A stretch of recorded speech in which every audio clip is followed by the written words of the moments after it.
Salut à tous, c'est Ole-chan, bienvenue dans cette nouvelle vidéo. Et aujourd'hui, on va répondre à des questions sur le Japon en général et sur ce que nous, les Français, on n'aime pas trop en fait. Sur ce qui nous embête, tu vois, ce qui nous manque de la France. Et parce que des fois ça arrive, nous on n'est pas de là, il y a des choses qui nous choquent, il y a de la culture qui est pas facile, tu vois, et au quotidien, et donc je voulais qu'on en parle aussi, parce que c'est pas forcément une mauvaise chose, mais c'est quelque chose qui est important dans notre vie. Donc je pensais que ça allait être intéressant, donc on va faire ça. J'ai préparé quelques questions, on va être 4 français encore, toujours les mêmes, vous les connaissez. Première question, c'est parti.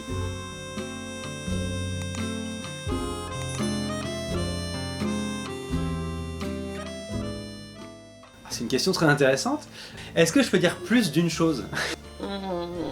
C'est une question très générale, donc c'est très dur de répondre. En général, si je vais pas aller trop loin, mais il y a plein de petits points, je pense en effet, qui est difficile pour nous. Ça peut être la culture du travail, je pense au Japon est extrêmement différente de celle en France. Et bon, moi je suis lucky parce que je suis pas salarié.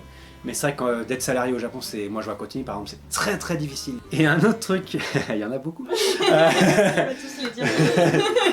J'en ai 20. T'as combien de temps devant toi? Et autrement, quelque chose d'autre, bon, le tatemae, je pense que c'est quelque chose qui est assez difficile. Quand on est au Japon, c'est un peu la base, quoi. Quand t'es français, c'est pas facile, quoi. On aime l'honnêteté, nous c'est quelque chose qui est vraiment important pour nous, donc c'est très difficile en fait. Je pense au début, ce qui m'a le plus, je sais pas, embêté, c'est qu'on devait partager la note au izakaya. Même si on était tous ensemble, on prenait tous, je sais pas, on est 4, et tout le monde prend des trucs différents, et moi je vais venir, je vais juste boire une... Parce qu'en France, on va prendre juste un verre, on va dire je vais payer mon verre, et à la fin, au final, je vais me retrouver avec 3000 yens à payer, et j'étais en mode ah bon, mais on peut pas négocier, du coup moi j'ai pris qu'un verre. Et du coup c'est un truc qui m'a un peu, je pense... Ouais, au début j'ai eu du mal à m'adapter. Combien de temps ça fait 10 ans. Ouais. Moi j'ai pas le regard frais quoi. Ouais, c'est ça. Mais je pense le truc qui, dès le début, que j'ai compris, comment dire, le fait de se conformer à un moule, on va dire, genre à une règle, etc. C'est par exemple le fameux feu rouge où... Donc en gros les Français, même si c'est au rouge, on regarde à gauche, on regarde à droite, il n'y a pas de voiture, on traverse. Ouais. Cette règle a été faite pour que ce soit pas dangereux. Si ça ne l'est pas, c'est pas grave, pas besoin de suivre la règle. Et donc ça on le voit très vite. Exemple tout simple, mais au combini par exemple, les gens qui te reçoivent au combini ont vraiment un manuel de comment répondre à tes questions. Donc ils apprennent tout par cœur, vraiment exactement. Et après si jamais du coup ils reçoivent une question qui est un peu différente ou qui est pas dans le manuel, bug en fait quoi, vraiment. C'est très difficile je pense pour eux. Et ça c'est ce qui me choque même maintenant en fait dans le travail, notamment, et enfin dans la vie de tous les jours, c'est que si tu mets les personnes devant une situation à laquelle ils sont pas habitués, et ben il va y avoir un côté, en fait ils refusent carrément de te voir ou de te répondre là-dessus en fait. Et tout de suite ça va être un blocage en fait on va dire. Et voilà, ça c'est le truc vraiment qui même maintenant, et je pense que je m'y habituerai pas pour le coup. Et ça me gêne un peu, ouais, dans la...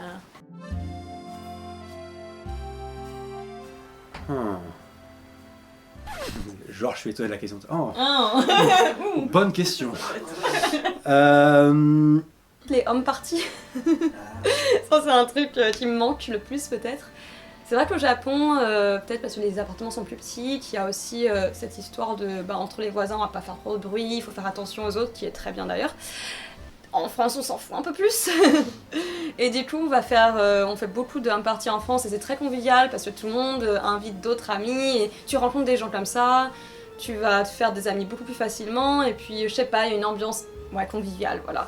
Et c'est un truc qui me manque au Japon parce que ça va toujours être dehors, dans les izakaya. Tu mélanges pas trop les groupes en plus, donc du coup c'est plus difficile de rencontrer de nouvelles personnes, j'ai l'impression. Alors, l'humour je dirais. Non pas qu'il n'y a pas d'humour au Japon bien sûr évidemment, mais l'humour français du coup, ça c'est le plus... Alors en plus moi je suis très... Alors je pense qu'on est beaucoup les Français comme ça, mais un humour assez noir, ou en tout cas très... Alors ironique. Et notamment dire avec une tête tout à fait straight, faire une blague qui dit genre vraiment le contraire de ce qu'on pense. Ouais. Les gens comprennent pas. Et à la fois ça me fait beaucoup rire, donc je pourrais pas dire que c'est... je m'amuse un peu avec, j'avoue. On va te le prendre sérieusement. Du coup ça rend des situations très très très cocasses et en même temps où toi après tu te retrouves mal à l'aise parce que du coup comme ils ont pris ton truc sérieusement, tu dis genre ah non mais puis après faut t'expliquer, alors bon après tu passes vraiment pour une débile quoi. Et voilà.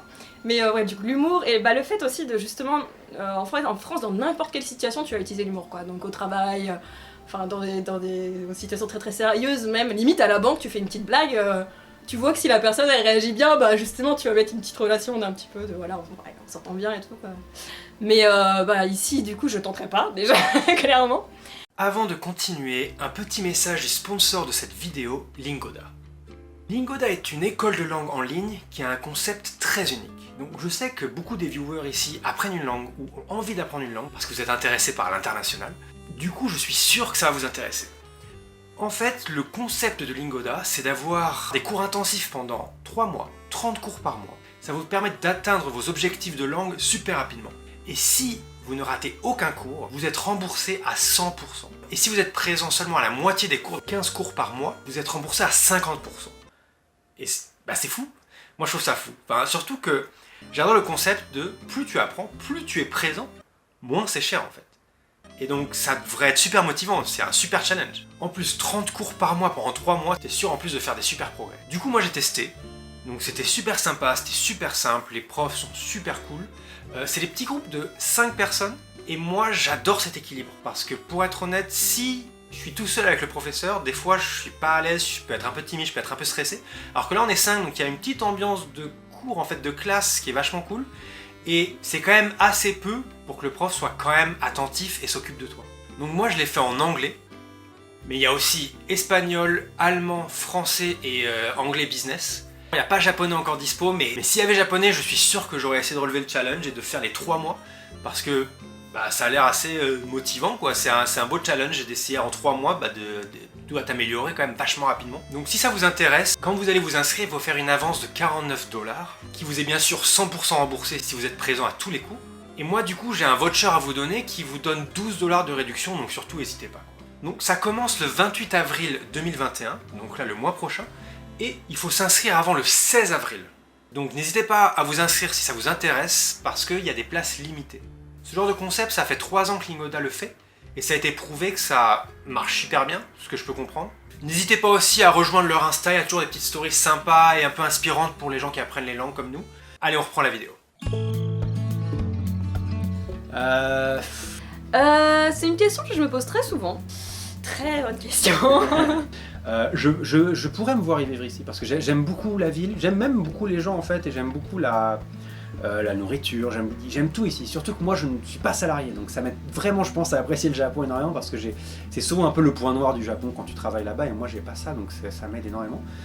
C'est difficile de savoir. En vrai, maintenant, je me verrais quand même toujours plus vivre au Japon toute ma vie qu'en France. J'ai du mal à me voir vivre en France. Ouais, je me vois plus vivre au Japon parce que j'y vis maintenant, donc forcément j'ai des attaches aussi maintenant. Mais ouais, le truc qui me dérangerait, je pense, ce serait plus par rapport aux enfants. C'est vraiment ce qui me fait poser beaucoup de questions. Est-ce que je veux avoir des enfants plus tard? Et si je veux des enfants, voilà, j'ai envie d'être proche de ma famille, donc j'aimerais bien rentrer quand même en France. Déjà, j'ai jamais pensé vivre ici en fait, donc à la base. Donc ça fait 10 ans que j'y suis, voilà. Donc en ce moment, j'adore ma vie comme elle est, et j'arriverai pas à penser ni à rentrer en France, ni à partir dans un autre pays. Quand on me demande pourquoi t'aimes bien habiter au Japon, pourquoi tu habites au Japon, je dis que c'est semi. Donc quand je rentre en France, je me heurte à plein de trucs en fait. Bon, après, ça fait 10 ans que j'habite ici, donc je suis trop habituée peut-être, mais du coup, je me prends tous les trucs violents dans la face en fait quand je rentre en France. Donc je me dis genre oh là là, genre habiter à Paris, genre non, je peux pas. Enfin, donc du coup dans ce cas-là, je dis bon, je suis très bien au Japon, j'ai un boulot que j'adore, j'ai une vie que j'adore, donc je veux continuer à habiter. Et en même temps, si on pense à plus long terme, là par contre, ça me fait beaucoup réfléchir, et notamment d'abord la vie de famille en fait. C'est-à-dire que là par exemple ça dépend du boulot qu'on fait bien évidemment, mais là par exemple dans mon boulot je peux pas envisager une vie où je peux rentrer, avoir du temps chez moi à la maison, ou pour mes loisirs personnels vraiment, si j'ai par exemple des enfants, etc. Enfin j'arrive pas à imaginer ça ici, notamment pour le temps personnel en fait vraiment. Et donc du coup bon, il faut quand même que je commence à y penser peut-être au niveau de l'âge, mais...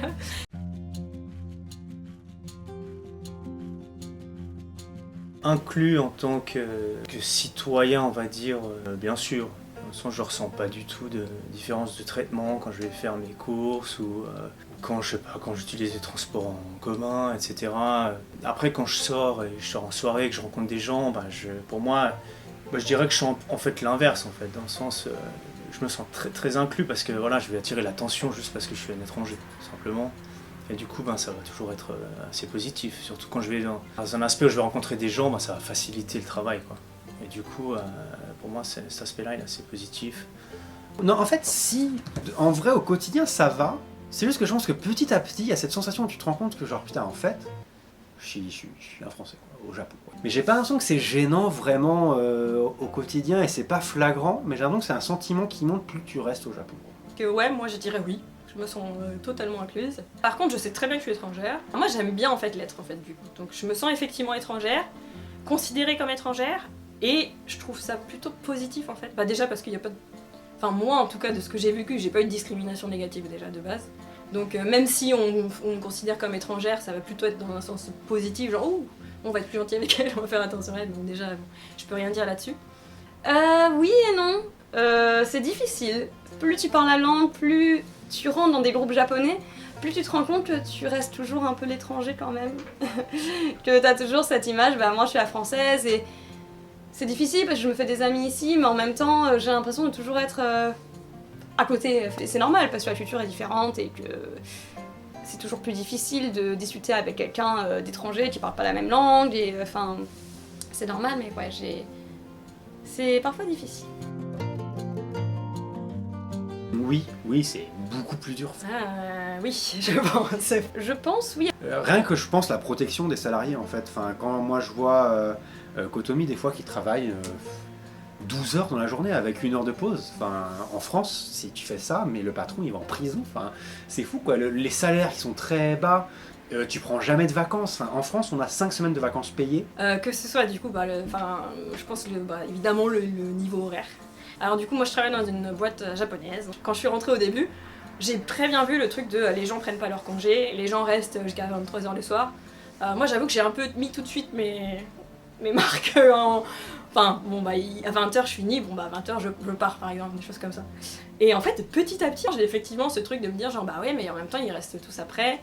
Au lieu de me dire je vais le faire demain, je me dis genre ouais non, faut que je le fasse parce que là eux ils continuent, en plus les gens t'envoient des emails etc. Si tu leur réponds pas, tu te sens coupable en fait. Enfin, au bout d'un moment, si t'es le seul en fait à être différent et toi à avoir ton côté un peu genre non mais c'est très important le temps personnel. Je continue à l'avoir, mais je me suis beaucoup plus adaptée à ce truc là. La vie de famille c'est genre dans ce cas là c'est très difficile quoi. Donc et il y a un concept au Japon de senpai kohai.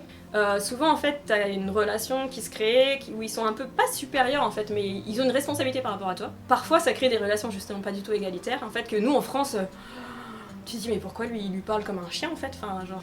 Et une espèce d'humiliation un petit peu là, latente. Bon. Je me suis tout de suite dit si c'est comme ça dans la boîte où je vais travailler, je pourrais pas, je vais arrêter quoi. Enfin genre c'est vraiment un truc que je peux pas m'habituer à ça.